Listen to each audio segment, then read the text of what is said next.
Are you someone who can waste transfer budget, make zero progress, not slag us off? Then we want to hear from you. Apply now and ruin your promising career today. Oh gosh, that's a bit harsh from Paddy Power, isn't it? So Ruben Amorim has become the 6th manager this season in the Premier League to get sacked. And a lot of managers were asked about Amorim's exit, and here is what Arsenal manager Mikel Arteta had to say about it. It's the first time we're hearing from you since Ruben Amorim left his job as Manchester United head coach. Now, Sir Jim Ratcliffe actually used Arsenal standing by you as an example, as a reason why Amorim should get 3 years in charge, and obviously he didn't get that time. So what does that say about the support and the trust that the club put in you during the first difficult 12 to 18 months? Yeah, I can only talk about what I have experienced, and it's always sad to see a colleague losing his job, obviously. We know where we are, and yeah, I think you need support from ownership, and support from your staff, from players. At the end of the game, you need to win a lot of football matches if you want to stay in the job, and that's the reality and the nature of our job.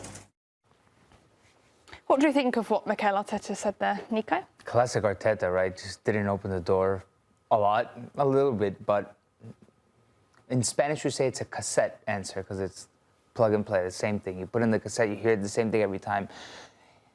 What he says about the reality of and the nature of the job, it's true. Few clubs around the world, not the Premier League, not Europe, around the world, give this much time to a manager. And sometimes it feels like a manager does need time. And out of all the clubs, Manchester United felt like they were on track to reset the culture, to give Ruben Amorim time to see out the bad before it got good.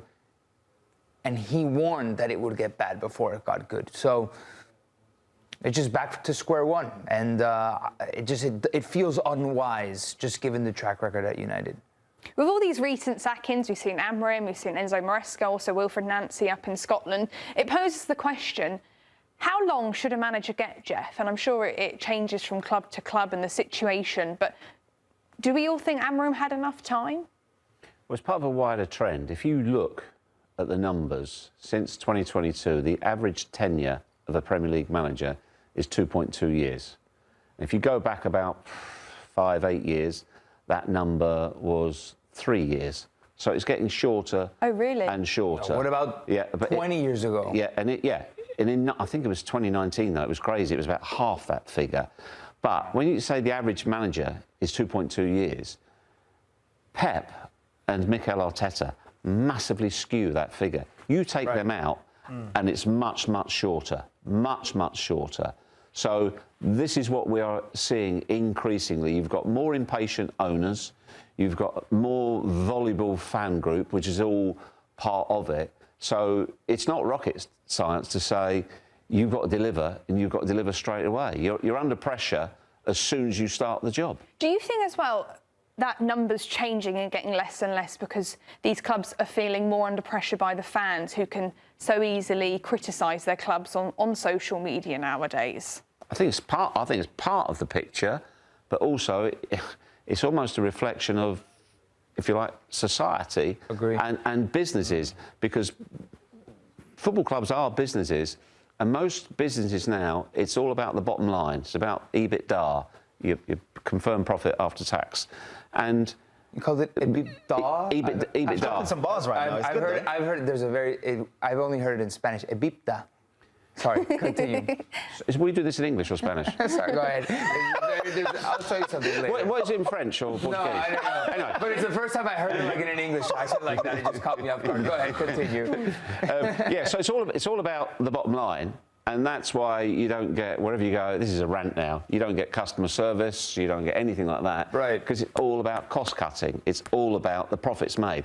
And that's now been reflected in football. But I think if you're willing to own or run a football club, you got to understand that you're going to lose money at some point. It's not a profitable business. It's not a business that's nice to its owners.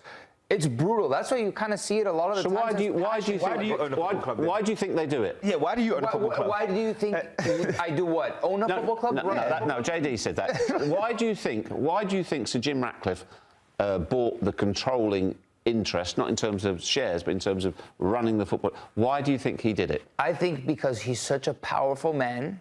He already was running a football club. He has his portfolio at Ineos is incredibly diverse when it comes to sports, and beyond sports even more, right? But at sports is incredibly diverse. And he probably said, I'm the one that I think I could fix Manchester United. And someone's going to feel like they can. A man with a lot of power that loves sport, of course he thinks he can do it. That's why I think he did it. But I do think there's a reality in what you had posed about the social media age, the instant gratification age, the immediacy where you feel, right now, you don't just feel pressure when you show up to your box, you sit down and you look at the fans, you look at the pitch. Now you go home and your phone is blowing up. You feel the pressure from all the fans constantly.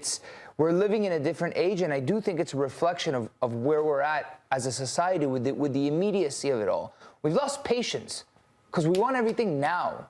And I think that has trickled into everything. That's why we react off of everything now. And by the time we wake up in the morning, do this show tomorrow, the show's old. No one cares about this show. There's another aspect as well. Ego. You get these guys, so say you're the guy who you make the work, you are the biggest producer of, I don't know, hammers in the world, something like that, okay? You are a billionaire. You walk down the street, nobody knows who you are. Nobody knows who you are. You think, I've got all this money. That's fair. I've got all this money and I'm not getting recognition for what I am.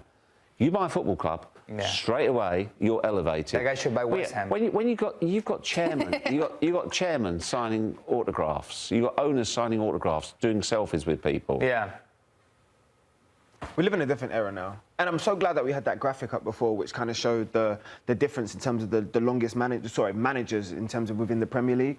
I think it's notable to see that Pep Guardiola, Mikel Arteta, and of course you see Unai Emery down here. Notice that their roles are managers, so they're in a lot more control over the proceedings of the club, the direction it goes in. Their hands in recruitment, their hands in services, their hands in maybe not so much the profit and losses, but the overall sporting direction. They would be in a lot more conversations than, for example, your Marco Silva and Eddie Howe's, and that's not to demean their role, but their role is more to develop players on the training ground and keep their focus there.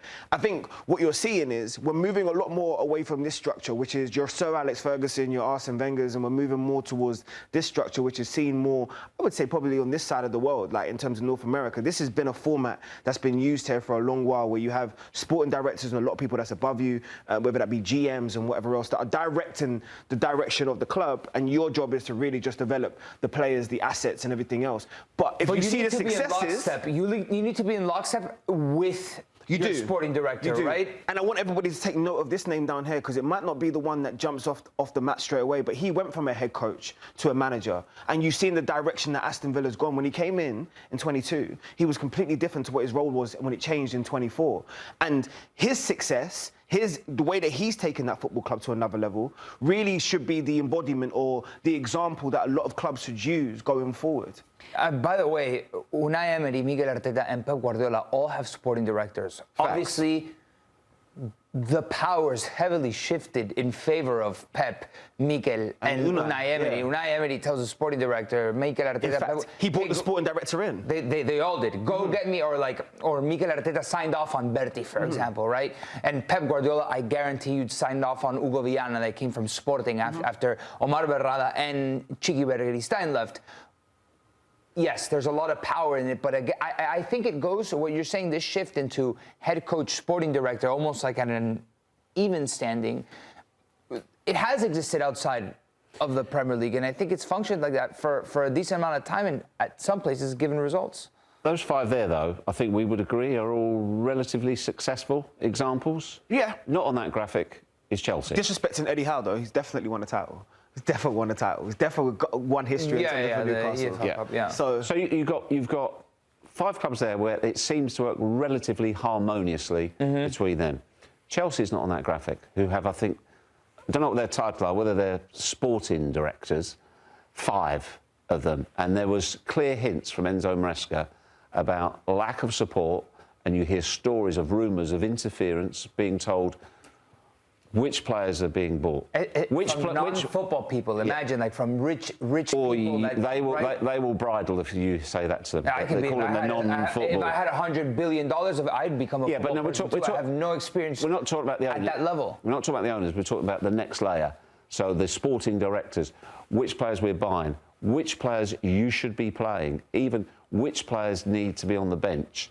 So these are good examples, but there's a dark side when it doesn't work. That shows you that they're not in lockstep. If you're going to build a project... I agree. That's why these projects die so quickly, because everybody's not on the same page. You need your sporting director and your head coach to understand each other, to see the same vision. And if you're not seeing the same vision, then of course it's not going to work. I don't think it matters if you're a head coach or... It doesn't matter what your title is.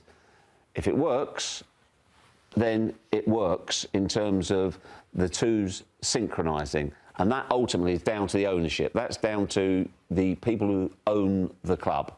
And that's where Manchester United right now is absolutely failing on all fronts. But Geoff, you said that it doesn't really matter if you're a head coach or a manager, but surely with the likes of Arteta, Pep Guardiola, them being managers, them having success, you said Arsene Wenger, you said Sir Alex Ferguson, those were managers. Does it not show that a manager... I think it's... Yeah, Hannah, I know exactly what you're saying. I think it's semantics. So Eddie Howe is a manager, but he doesn't have the same sort of power in terms of signings and how much money the club spends, etc., than those others. Right. That's very much that's a club. So he's a head coach. Right.